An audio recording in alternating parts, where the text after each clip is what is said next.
Memakzulkan Mas Gibran itu sudah diupayakan oleh kubu yang kalah Pilpres kemarin itu, sejak awal kekalahan mereka. Jadi ketika mereka kalah di Pilpres, mereka sudah melakukan meeting, rapat besar dengan beberapa planning. Planning pertama, mereka akan melakukan penuntutan hingga ke MK. Kemudian mereka melakukan rencana kedua, yaitu mengganggu pemerintahan Prabowo Gibran dengan berbagai isu. Lalu mereka mulai mengerahkan pasukan untuk brainstorming isu-isu yang akan dilempar ke ruang-ruang publik dalam rangka mengganggu pemerintahan Prabowo Gibran. Dan yang ketiga adalah mereka akan mengancam memakzulkan Gibran. Jika itu gagal tidak didukung oleh parlemen, mereka mengancam memakzulkan Prabowo. Dalam melakukan rencana-rencana ini, mereka melakukan rapat demi rapat untuk mempertimbangkan segala kemungkinan. Di tahun 2025 terjadi demo besar-besaran sampai bakar-bakaran itu, yaitu salah satu agenda mereka. Mereka mengatakan bahwa ini adalah kemarahan rakyat, padahal itu adalah rakyat susupan, rakyat yang memang sudah direncanakan untuk melakukan aksi pembakaran di mana-mana, supaya terjadi kembali krisis 98. Ketika aksi tersebut tidak juga menyebabkan Prabowo Gibran jatuh, mereka mulai menyebarkan isu untuk memprovokasi rakyat. Indonesia tidak dalam keadaan baik-baik saja. Indonesia dalam waktu dekat akan terjadi chaos. Kata-kata ini sering mereka ucapkan berkali-kali, baik di panggung-panggung media nasional, media mainstream, maupun di panggung-panggung media sosial di berbagai platform medsos. Dan yang terakhir ini, sebuah rencana untuk memakzulkan Pak Prabowo bocor, di mana orang ini mengatakan bahwa kalau Pak Prabowo yang dimakzulkan tentu yang akan menang Gibran.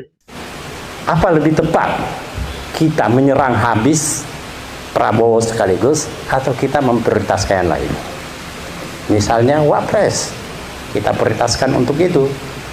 Karena Pak JK setelah saya bertemu bertiga dengan Muzani ketua MPR, dia juga sangat mengkhawatirkan kalau ini Gibran tetap. Karena kemungkinan Juni ini akan ada suatu gerakan besar. Dan itu bisa jadi yang korban cuma Prabowo. Yang justru memperoleh manfaat dari gerakan itu adalah Gibran. Kita harus siap-siap menerima untuk dipimpin oleh seorang yang kita sebut sebagai anak haram konstitusi. Nah, jadi saya ingin menyampaikan bahwa ketua kita, Pak Gatot ini adalah seorang ahli strategi. Gibran akan naik, korbannya hanya Pak Prabowo. Sebentar lagi rejim Jokowi termasuk Wawok Badut, segera Allah turunkan. Kita harus berapatan sok dalam berjuang, seperti orang yang sholat, agar setan tidak masuk di antara kita, gitu kan. Adapun godaan setan akan selalu ada kepada orang-orang yang beriman selama kita hidup. Untuk itu, agar perjuangan kita sebagai aktivis Allah selamatkan dan kita hati-hati serta waspada, mari kita bersama berdoa mohon kepada Allah Subhanahu wa taala agar sebentar lagi rejim Jokowi termasuk Wawok Badut segera Allah turunkan. Amin. Berkat kita hambanya yang berjuang. Tapi kalau kita hambanya tidak berjuang, tidak akan pernah turun itu. Seperti itu. Bagi saya sih kelompok mereka ini tidak perlu ditakuti. Kelompok mandul, kelompok yang tidak punya kekuatan apapun, kelompok orang gagal yang tidak punya modal. Pemodalnya sudah mulai kocar-kacir karena sudah mulai terendus mereka ini. Yang memodali chaos demi chaos ini sudah terendus siapa saja orangnya. Sepertinya tidak ada jalan keluar. Memperbaiki bangsa adalah menjatuhkan dua-duanya. Setelah itu kita ambil lagi. Itu keluar. Saya bisa memastikan. Dan akhirnya kelompok-kelompok ini yang ingin melakukan kegaduhan di negara kita ini harus banyak berhitung lagi. Wahai bapak-bapak berpeci, saya tahu kalian itu dari kubu mana. Getol sekali kalian ingin menjatuhkan Pak Prabowo, termasuk Mas Gibran. Sejak awal kekalahan diumumkan, saya tahu kalian dari kubu mana saja. Pak Prabowo itu jangan dianggap remeh. Kalau di pidato bapak-bapak berpeci ini mengatakan Gatot Nurmantio mempunyai strategi perang yang sangat baik, itu nggak ada seujung kukunya strategi Bapak Prabowo. Bisa nggak kita mengkonsolidasikan diri untuk menjatuhkan Prabowo? Kalau nasihati Prabowo nggak bisa juga, bisanya hanya dijatuhkan. Saya alternatifnya bukan pada prosedur yang formal impeachment seperti itu. Itu tidak akan jalan. Yang jalan hanya ini. Bisa nggak kita mengkonsolidasikan diri untuk menjatuhkan Prabowo? Itu. Hanya itu. Kalau nasihati Prabowo nggak bisa juga. Bisanya hanya dijatuhkan. Itulah menyelamatkan, bukan menyelamatkan Prabowo, tapi menyelamatkan diri kita dan bangsa ini. Terima kasih. Assalamualaikum. Kalian tahu nggak, Pak Prabowo itu punya strategi merangkul. Kekuatan negara kita ada di TNI Polri. Semua sudah dirangkul, tidak ada yang tersisa. Yang tersisa tinggal orang-orang yang nggak jelas, yang tidak punya kekuatan. Yang punya kekuatan sudah dirangkul dan mereka-mereka ini pasti akan mendukung Bapak Prabowo mati-matian. Jadi sekali saja kalian bergerak, kalian akan hangus. Sekali saja kalian melakukan aksi-aksi, kalian akan dilumpuhkan dengan sangat mudah. Kenapa pidato ancaman ini bisa bocor? Ya karena kalian tidak menyadari bahwa di antara kalian itu banyak intel-intel yang mengamati pergerakan kalian. Jadi kalian mau kemana saja udah ketahuan arahnya. Mengimbau kepada Presiden Prabowo, sebelum rakyat marah memajukan Bapak, bahwa mundur saja. Masih banyak orang jujur dan pintar. Karena dari diskusi tadi kita lihat, Prabowo sebagai presiden menjalankan mau-maunya sendiri, melanggar semua tatanan hukum yang telah ada. Kalian mau ngapain saja sudah kelihatan. Jadi jangan anggap remeh lah Pak Prabowo. Jangan kalian anggap Pak Prabowo itu semudah kalian membalikkan tangan untuk memakzulkan beliau, kemudian menjatuhkan Mas Gibran. Sebenarnya strategi mereka ini teman-teman adalah memakzulkan Mas Gibran sebenarnya itu. Tapi kan tidak mungkin Gibran itu dimakzulkan, tetap saja Bapak Prabowo tidak akan menghendaki pemakzulan Gibran. Buktinya sampai detik ini rencana untuk memakzulkan Mas Wapres itu gagal terus kan. Nah karena gagal sehingga mereka mengancam Bapak Prabowo. Mas Gibran saja gagal kalian makzulkan, sekarang mau memakzulkan Pak Prabowo. Kalian ini sudah punya apa? Kekuatan kalian ini seperti apa sih sampai kalian yakin bisa memakzulkan Bapak Prabowo? Pak Prabowo itu sudah merangkul semua kekuatan yang ada di Indonesia. Pak Prabowo itu panglima tertinggi sehingga kalian tidak akan mungkin bisa memakzulkan beliau. Kekuatan Pak Prabowo ini tidak bisa dianggap remeh. Saya ini anak tentara, saya tahu. Saya bisa membaca strategi Bapak Prabowo. Dan Bapak saya ahli strategi perang. Jadi apa yang dilakukan oleh Bapak Prabowo ini salah satu strategi kelas langit untuk menjaga beliau dari serangan-serangan, apalagi cuma serangan-serangan orang yang tidak punya kekuatan seperti kelompok ini. Ini orang nggak punya kekuatan, tapi sok koar-koar mau memakzulkan Pak Prabowo. Kekuatan mereka ini nggak ada, tapi sombong sekali. Ini ya kalau kalau boleh saya gambarkan, mereka ini cuma corong-corong tikus curut gitu yang ada di got itu.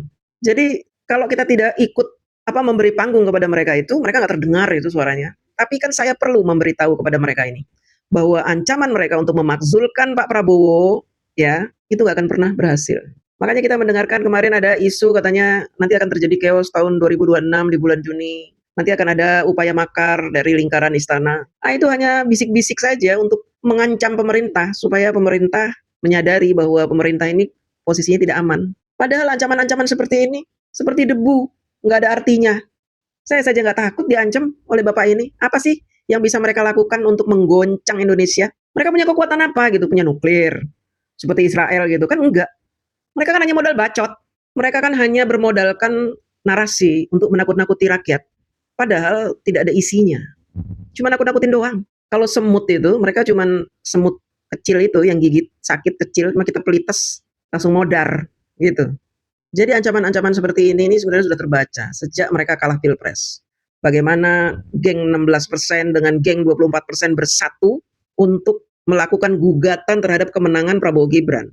Bagaimana mereka mengerahkan ribuan pengacara dengan bertolak pinggang, mendongakkan wajah, mengatakan saya akan membawa 1000 pengacara. Ternyata ketika diperiksa pengacaranya rata-rata tidak punya KTA. Modal bacot, ya, ngakunya kuat, padahal impoten. Itulah mereka. Mereka hanya menakut-nakuti kita. Kita sebagai anak bangsa yang memang menginginkan kedamaian di negara kita ini, jangan terprovokasi oleh suara-suara sumbang seperti ini. Kalau ada orang-orang seperti ini yang mengancam-ngancam, lawan. Jangan takut. Negara kita ini harus menjadi negara yang damai, bebas dari kegaduhan, apalagi yang berasal dari mulut-mulut jahat mereka ini, yang tidak menginginkan ketenangan ada di negara kita. Mereka ini adalah orang-orang yang sakit hati karena dikalahkan oleh seorang anak muda, Gibran Rakabuming Raka. Mereka sebenarnya tidak menyukai Gibran, hanya Mas Gibran yang mereka benci, bukan Pak Prabowo. Tapi karena Pak Prabowo sangat menyayangi Mas Gibran, akhirnya mereka mengancam Pak Prabowo juga. Mereka ini memang kelompok-kelompok kurang ajar yang memang harus diberi pelajaran oleh pemerintah. Mereka ini, kelompok-kelompok ini walaupun tidak punya kekuatan ya harus ditertibkan Pak Prabowo. Jangan dibiarkan saja. Lama-lama ngelunjak, kurang ajar, dan akhirnya membuat chaos. Walaupun tidak sampai membuat kegaduhan yang berarti buat negara kita, tapi sangat mengganggu stabilitas negara kita Pak Prabowo. Apalagi mulut-mulut mereka dipercaya oleh orang-orang awam yang tidak memahami kondisi perpolitikan di tanah air. Sehingga mungkin akan sedikit juga mengganggu stabilitas ekonomi kita. Mungkin nanti harga-harga akan naik atau ada kekeosan di masyarakat, ada rushing, ada pembelian barang-barang, penumpukan barang-barang di gudang-gudang, yang ini akan mengganggu stabilitas perekonomian negara kita. Jadi Pak Prabowo, jangan dibiarkan orang-orang ini terus berbicara, memanas-manasi situasi, tangkap Pak. Jangan ragu-ragu menangkap mereka. Kalau Bapak kasihan, taruh aja tahanan rumah, mereka harus lapor setiap hari. Karena kasihan juga, pesertanya tuh rata-rata aki-aki, nini-nini, ya udah tua, udah pada bau tanah. Demikian, terima kasih.